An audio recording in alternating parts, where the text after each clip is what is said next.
Have you ever finally gotten everything you ever wanted, only to feel strangely empty inside? Why does success sometimes feel like silence instead of joy? This story might change the way you see wealth forever. In a shining city of glass towers and endless lights, there lived a man named Adrian Hale. Adrian had everything. At just 40, he was the founder of a global empire. His name appeared on magazine covers. His penthouse overlooked the entire city. His garage held cars most people only saw in movies. People admired him. They envied him. They wanted to be him. But Adrian felt nothing.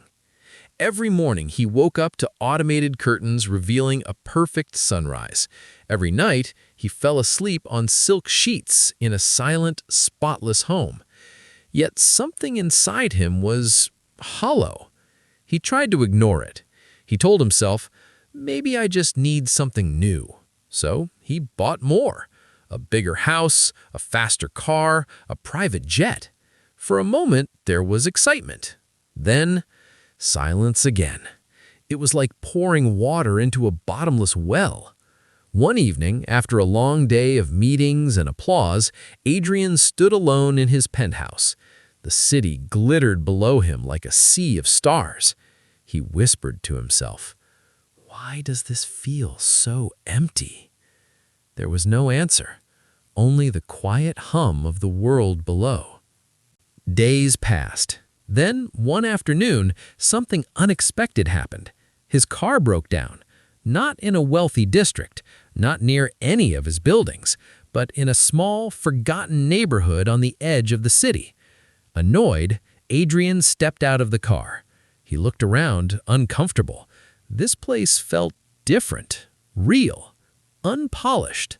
A small roadside workshop sat nearby. An old Nan worked there, fixing bicycles. Adrian walked over. "I need help," he said impatiently. The old man looked up. His face was lined with age, but his eyes were calm. "Sit," the old man said simply. Adrian frowned, but sat anyway. The old man didn't rush. He didn't ask who Adrian was. He didn't seem impressed. He just worked. Minutes passed in silence. Adrian grew restless. "Do you know who I am?" he finally asked. The old man smiled gently. "A man with a broken car," he said. Adrian was taken aback. No one had ever spoken to him like that. While the mechanic worked, Adrian noticed something strange. People came and went. A woman brought fruit and laughed with the old man. A child ran up and hugged him. A young man sat nearby, listening to his stories. There was warmth, connection, life. Adrian felt like an outsider watching a world he didn't belong to. Finally, he asked, "Why are you always smiling?" The old man looked at him carefully. "Why are you not?" he replied. Adrian didn't answer. He couldn't. When the car was fixed, Adrian reached for his wallet. "I'll pay you double," he said. The old man shook his head. "Just pay what it costs." Adrian hesitated. "Why not take more?" he asked. The old man wiped his hands and said quietly, "Because I already have enough." Those words hit Adrian harder than any business deal. Enough? He had never used that word in his life. There was always more to chase, more to gain, more to prove.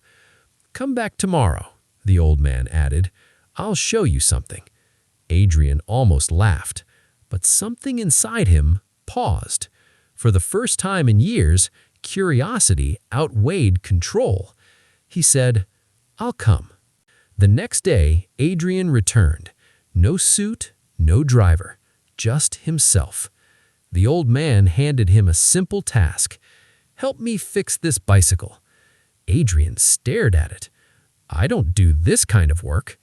"Then learn," the old man replied. Reluctantly, Adrian tried. His hands got dirty, his movements were clumsy. But something strange happened. For a brief moment, he forgot about everything else.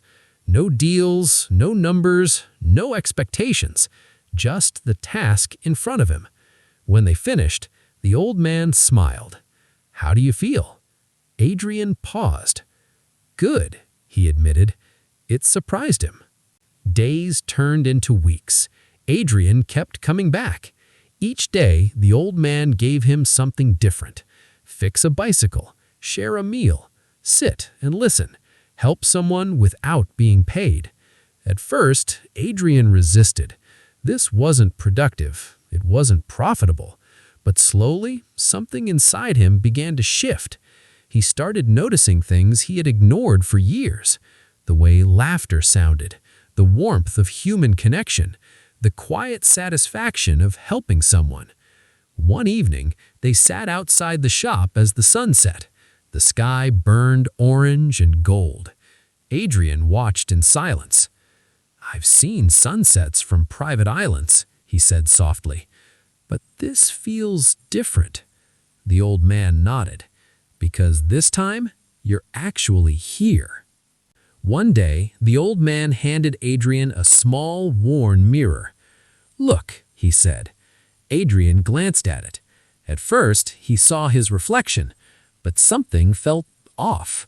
His face looked tired, his eyes empty. Not physically, but deeply. "This is who you've been," the old man said. "A man who gained the world, but lost himself." Adrian's chest tightened. "I thought success would make me feel whole," he whispered. The old man shook his head gently. "Success fills your life with things, but meaning fills your life with life." Tears formed in Adrian's eyes.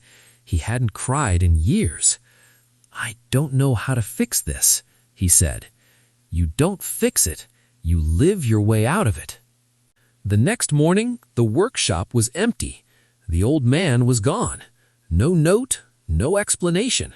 Only the mirror remained. Adrian stood there, holding it. For the first time, he didn't feel lost. He felt aware.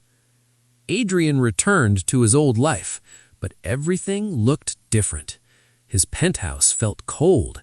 His cars felt meaningless. His achievements felt incomplete. So he made a decision, not a dramatic one, not all at once, but slowly. He began to change. He spent less time chasing numbers and more time experiencing moments. He reconnected with people he had ignored. He helped without expecting anything in return.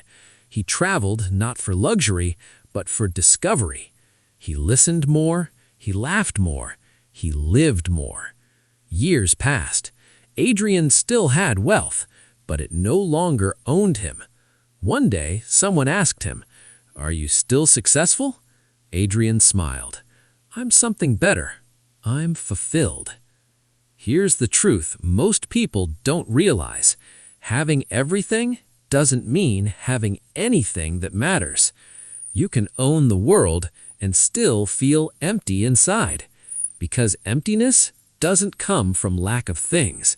It comes from lack of meaning. True richness isn't measured by what you have. It's measured by what you feel, what you experience, and who you become. A full bank account can't replace a full heart. So ask yourself, are you building a life or just collecting things? Because in the end, the richest person is not the one who has the most, but the one who needs the least and feels the most. If this story made you think differently, share it with someone who needs it. And remember, you don't need more to feel full. You need to feel more to be full.